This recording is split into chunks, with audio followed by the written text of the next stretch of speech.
ભારત માતા કી જય, જય દ્વારકાધીશ। હું છું દેસુ રાહિર। મિત્રો, આજે એક ટૂંકી અને એક નાનકડી વાત મારે કરવી છે।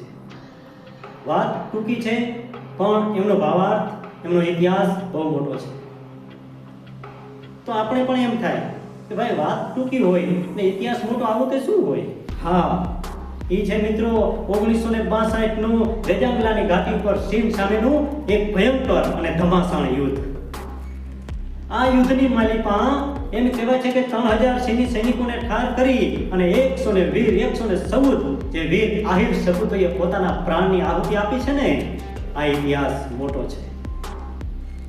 મિત્રો, આ પવિત્ર ધરતી રેજાંગલાની એ માટીના એમ કહેવાય છે કે ત્યાં જઈ અને આપણે કદાચ દર્શન ન કરી શકીએ, કદાચ ત્યાં પહોંચી ન શકીએ, પણ આપણા વીરોના લોહીથી રક્ત રંજિત થયેલી જે ધરતી છે, આ જે પવિત્ર ભૂમિ છે, આ પવિત્ર ભૂમિની માટી આપણા જ આંગણે લાવવામાં આવે અને ત્યાં જો આપણા દર્શન થાય ને તો પણ આપણા અહોભાગ્ય કહેવાય।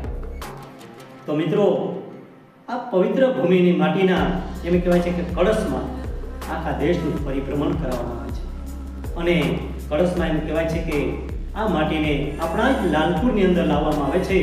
તો દોસ્તો, આવતીકાલે તારીખ 10/9/2025 ને બુધવાર, સમય બપોરના 3 વાગે આવો આપ સૌ પધારો। આ પવિત્ર ભૂમિની માટીના આપણે દર્શન કરીએ આપણા જ લાલપુરની અંદર। અરે સાહેબ, રેજિમેન્ટ તો હક છે અમારો, રેજિમેન્ટ હક છે અમારો, અમને તો ઇતિહાસના વર્તા છે, બાકી તો ઐરાવતોને તો આ મનમાં થનગનાટ હોય, મનમાં થનગનાટ હોય।